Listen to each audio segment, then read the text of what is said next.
What's up, y'all? It's me, Marvel the Cross 316. Oh yeah. Well, today I'm gonna just start something new today. I was thinking, and I was been doing those comic book videos, and that's something I love to do. But also, what I love to do is teach others about Christ. And one thing I would love to do is to go through one book, maybe the New Testament, go through one book, and just hit some of the high points, go through the whole book, just like a summary of telling y'all exactly what that book is about. So I got a request to do Matthew, so I'm going to start in the book of Matthew today. And I'm just going to read through the whole book of the Bible. Not going to read every verse by verse, but I am going to read the most important stuff. So I'm going to start out in chapter 1 of Matthew, and this is just the genealogy of Jesus. That's a hard word to say, genealogy. Good gracious. But genealogy, this is just kind of like a family record here, and it's so long I don't want to read all the names. Their names, crazy names, I tell you. I can't even pronounce them half the time. But I'm going to spare y'all from that. It's very important. Y'all can go back and read that if y'all want. And then also talks about the birth of Jesus Christ. And I just want to tell y'all about Jesus for a second. He's the most important person ever. Most important person ever to be born into the world. He had a mission to begin with. And I'm just going to say that Mary and Joseph, they went through some hard stuff because, first off, alright, in chapters 1 and 2, alright, the promise of Jesus to be born, and first off, Joseph, he wanted to divorce Mary because he found out that his wife was going to have a baby, and he wasn't the one who was responsible for that.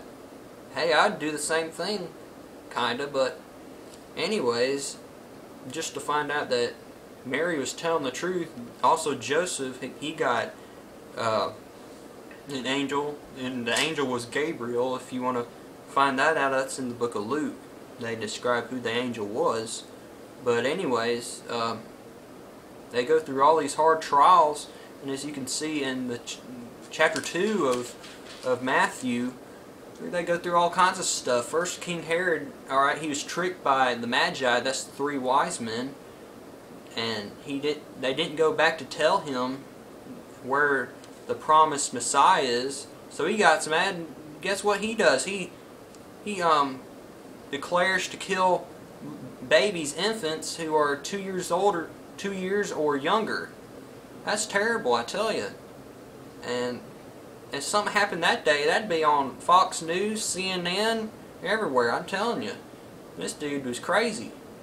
But anyways, here we go, and they had to go to Nazareth. They had to return to Nazareth. That's where they were originally from, and the prophecies were fulfilled here that Jesus would be a Nazarene. That's in verse 23, and you could check that out. That's in, I believe, but I'm not certain, it's in one of the Old Testament books.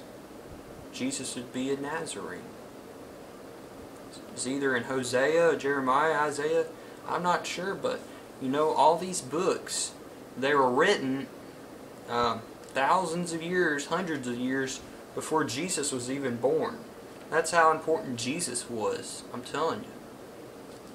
We go to chapter 3. And I'm just, I'm giving the summary here. I don't want to bore y'all too much. But then, John the Baptist,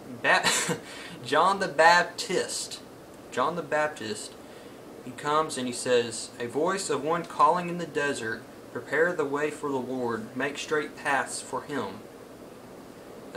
You could check that out. That's in Isaiah chapter 40, verse 3. You could check that verse out, and that prophecy. And John the Baptist, he just goes and he starts baptizing people right from left, and it's like you go to a church, like one after another, one after another, I tell you. And it's like a party, I tell you. And then these Pharisees and Sadducees, they come up saying, "You're wrong, you're wrong, you're wrong. And you're not supposed to do this, you're not supposed to do that." And he says, "You brood of vipers, who warned you to flee from the coming wrath? Produce fruit in keeping with repentance. And do not think you can say to yourselves, 'We have Abraham as our father.' I tell you that out of these stones God can raise up children for Abraham." So he's telling them right there that who in the world do you think you are telling me that I can't do this? I can do what I want. So that's what he's doing. He's fulfilling the prophecy here. And then Jesus, he comes up. Jesus, I believe he's about 30 years old, comes up, comes into the river, the Jordan River that is, and he just gets baptized by John the Baptist. At first, John the Baptist is saying, "I can't do this, Jesus. I can't do it, Lord. Please let me be baptized by you." But he refused to listen. Jesus refused to listen. He got baptized by John the Baptist.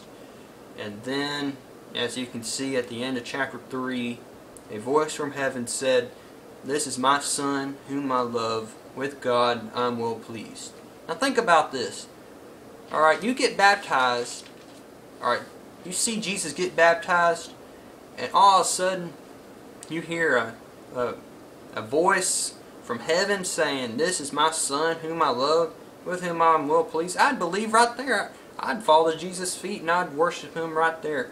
Because, by golly, I wouldn't even know what to do if I ever heard something like that in the church. My goodness. So, I'm going to go through chapter 4 real quick. I'm going to do chapters 1 through 4. The temptation of Jesus. Okay, Jesus, he had to go to the desert for 40 days and 40 nights. I don't know why he wanted to do this. But he was just led by the Spirit into the desert. And this mean old devil coming up, he's saying, "Please worship me. Please worship me. I'll turn these stones and they'll become bread. You won't be hungry again." I'll let y'all know that Jesus went without food and water for 40 days. Good gracious, I don't know how somebody could do that. Only a man like Jesus could do that. And he said, "No, I'm not going to listen to you, Satan." And he said, "Man does not live on bread alone, but on every word that comes from the mouth of God." You can check that out. That's Deuteronomy chapter 8, verse 3. And also, Satan kept on and on. He said, "Please, please, just worship me." And Jesus came back with verses. Came back with verses. Came back with verses. Just like that.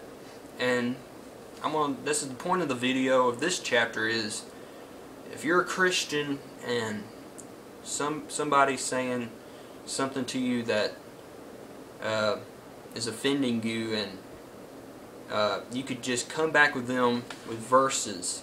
That's why it is important to read this book right here, the Holy Bible, because if you can memorize these verses, nobody can stop you. Nobody can come back with anything you got to say if you memorize these verses. That's how Jesus defended himself right there. He defended himself very well. That's a message right there. And also Jesus, he calls his first disciples after that. You know, there's 12 disciples. First two, of course, Andrew and Peter. James, the son of Zebedee. That's a weird name. Jesus called them immediately, and they left the boat, and they were fishing. They were fishing out in the lake. He said, "Hey, I bet you I can catch all kinds of fish." So he did. They were amazed, I tell you. He goes on, Jesus heals the sick, verse 23. Jesus went throughout Galilee, teaching in the synagogues, preaching the good news of the kingdom, healing every disease and sickness among the people. What a great guy, I tell you.